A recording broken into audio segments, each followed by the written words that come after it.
मैं Yogendra Coke entry learning app के इस ऑनलाइन डिजिटल प्लेटफॉर्म पर आप सभी का हार्दिक स्वागत करता हूं, अभिनंदन करता हूं। मेरे प्यारे बच्चों, यदि अभी तक आपने गूगल प्ले स्टोर से इंट्री लर्निंग ऐप को इंस्टॉल नहीं किया है, तो गूगल प्ले स्टोर से इंट्री लर्निंग ऐप को जरूर इंस्टॉल कर लीजिएगा। जहां आपको एक बहुत ही बेहतरीन एजुकेटर की टीम बहुत ही शानदार कंटेंट अवेलेबल करवाएगी और पूरा एग्जाम सिलेबस के अनुसार आपको लाइन टू लाइन पूरा सिलेबस कवर करवाया जाएगा। मेरे प्यारे बच्चों, अपन आखिरी में चर्चा कर रहे थे ज्योमेट्री के बारे में। थोड़ा सा और आगे बढ़ते हैं आज की क्लास के लिए। ज्योमेट्री, मेरे प्यारे बच्चों, अपन चर्चा कर रहे थे भाई त्रिभुज के बारे में। ध्यान दीजिए,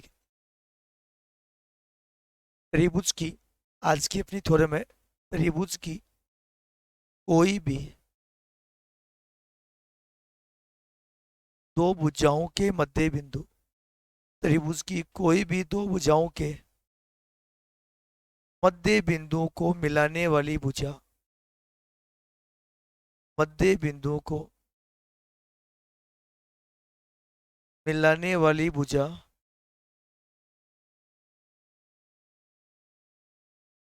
तीसरी भुजा के समानांतर व उसकी आधी होती है। वह उसकी आधी होती। पहली थ्योरम, त्रिभुज की कोई भी दो भुजाओं के मध्य बिंदु को मिलाने वाली भुजा, कोई भी दो भुजाओं के मध्य, जैसे मान लो ये त्रिभुज है ए बी सी, जैसे ए बी का मध्य बिंदु ये है, ए सी का मध्य बिंदु ये है। इन दोनों के मध्य बिंदु को मिलाने वाली भुजा है अक्ष वाई। कोई भी दो भुजाओं के मध्य बिंदु को मिलाने वाली भुजा तीसरी भुजा के समानांतर, यानी अक्ष वाई समानांतर होगी भुजा बीसी के। भुजा अक्ष वाई समानांतर होगी भुजा बीसी की। कोई भी दो भुजाओं के मध्य बिंदु को मिलाने वाली भुजा तीसरी भुजा के समानांतर और उसकी आधी होती है। अक्ष वाई की जो वैल्यू आएगी वो आएगी हाफ ओ पे बीसी। कोई भी दो भुजाओं के मध्य बिंदु को मिलाने वाली भुजा हमेशा तीसरी भुजा के समानांतर और उसकी आधी होती। अगली में बात करूं, त्रिभुज की बराबर भुजाओं के बराबर भुजाओं के सामने के कोण बराबर होते। बराबर भुजाओं के सामने के कोण बराबर होते। ये भी बोला जा सकता है बड़ी भुजा के सामने का कोण बड़ा होता है और छोटी भुजा के सामने का कोण छोटा होता है। त्रिभुज की बराबर भुजाओं के सामने के कोण बराबर होते हैं। जैसे मान लो ये ए बी सी त्रिभुज है, मैंने बोल दिया भुजा ए बी और भुजा बी सी बराबर है। देखो, भुजा ए बी के सामने का ये कोण है, अगर ये कोण अक्स है तो भुजा बी सी के सामने का कोण ये है, तो ये कोण भी अक्स होगा। त्रिभुज की बराबर भुजाओं के सामने के कोण बराबर होते हैं। बड़ी भुजा के सामने का कोण बड़ा होगा और छोटी भुजा के सामने का कोण छोटा होता है। अपन आगे यहाँ बात करें त्रिभुज की माध्यिका। त्रिभुज की माध्यिका, माध्यिका का काम होता है मध्य बिंदु को मिलाने वाला। माध्यिका त्रिभुज के किसी भी सिर से, किसी भी सिर से सामने की भुजा के मध्य बिंदु को, मध्य बिंदु को मिलाने वाली भुजा, मध्य बिंदु को मिलाने वाली भुजा त्रिभुज की माध्यिका होती है। त्रिभुज की माध्यिका होती है। त्रिभुज के किसी भी सिरे से, किसी भी सिरे से सामने की भुजा के मध्य बिंदु को मिलाने वाली भुजा त्रिभुज की माध्यिका होती है। माध्यिका का काम होता है केवल और केवल मध्य बिंदु को मिलाना, ए सिरस, बी सिरस और सी सिरस।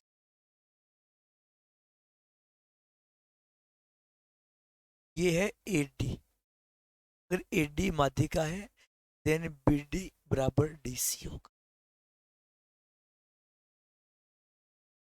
ये त्रिभुज की माध्यिका आई। प्यारे बच्चों, कभी भी गलती से इस चीज के भ्रम में मत रह जाना कि माध्यिका 90 डिग्री का कोण बनाती है। नहीं भैया, वो समबाहु त्रिभुज होता है जहाँ परी के अंदर माध्यिका, उसकी ऊंचाई सारे समपाती होते हैं। माध्यिका का काम होता है केवल और केवल मध्य बिंदु को मिलाना, सामने वाली भुजा के दो बराबर भाग करना, वो काम होता है माध्यिका। अगर मान लो ये एक त्रिभुज है आपके पास, सुनिएगा मेरी बात को, ए बी सी त्रिभुज है। मैंने एक माध्यिका बना ली ये वाली, एक माध्यिका बना ली ये वाली, एक माध्यिका मैंने बना ली, ये डी, ये ई और ये एफ। इस बिंदु को मैंने नाम दे दिया जी। तो सुनिएगा बात को और गौर करना। त्रिभुज की तीनों माध्यिकाएं जिस बिंदु पर मिलती है उसको बोलते हैं त्रिभुज का केंद्रक। त्रिभुज का केंद्रक। ध्यान देना, अगर एक माध्यिका बनाएंगे तो त्रिभुज के दो बराबर भाग होंगे, तो मैं इन दोनों भागों का क्षेत्रफल बराबर होगा। क्यों बराबर होगा? त्रिभुज का क्षेत्रफल होता है 1/2 गुणा आधार गुणा ऊंचाई। तो देखो, ऊंचाई होती है लंबवत, तो दोनों त्रिभुजों की ऊंचाई यही आएगी। दोनों का आधार बीडी और डीसी समान है, तो अपन ये बोल सकते हैं एरिया ऑफ त्रिभुज A B D equal area of त्रिभुज ए डी सी। अगर एक त्रिभुज की कोई एक माध्यिका बना दी जाए तो दो त्रिभुज बनेंगे और उन दोनों का एरिया क्षेत्रफल बराबर होगा। अगर त्रिभुज की तीनों माध्यिकाएं अपन बनाएंगे, त्रिभुज की तीनों माध्यिकाएं अपन बनाएंगे, तो तीनों माध्यिकाएं जिस बिंदु पर मिलती है वो होता है त्रिभुज का केंद्रक। वो होता है त्रिभुज का केंद्रक, त्रिभुज का केंद्र। ठीक। एक इंपॉर्टेंट चीज ये है, केंद्रक माध्यिका को 2:1 में विभाजित कर। केंद्र का काम है माध्यिका को 2:1 में विभाजित करना।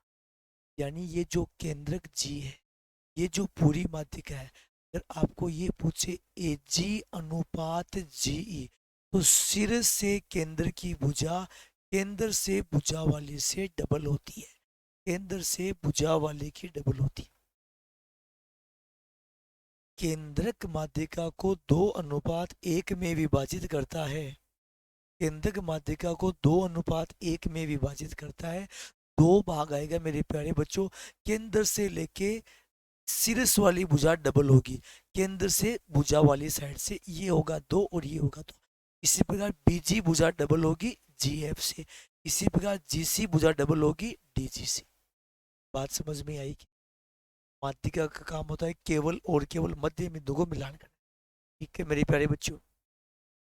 मेरे प्यारे बच्चों, अगर आपने अभी तक इंटी लर्निंग ऐप को इंस्टॉल नहीं किया तो गूगल प्ले स्टोर से इंटी लर्निंग ऐप को इंस्टॉल कर लीजिएगा, जहाँ कम्प्लीटली आपको CTET 2021 का पूरा बैच, पूरा कोर्स आपके पास अवेलेबल है। यदि चैनल पे नए हो, सब्सक्राइब नहीं किया है, तो चैनल को जरूर सब्सक्राइब कर दीजिएगा। आप सभी का बहुत बहुत धन्यवाद। Thank you very much all of you.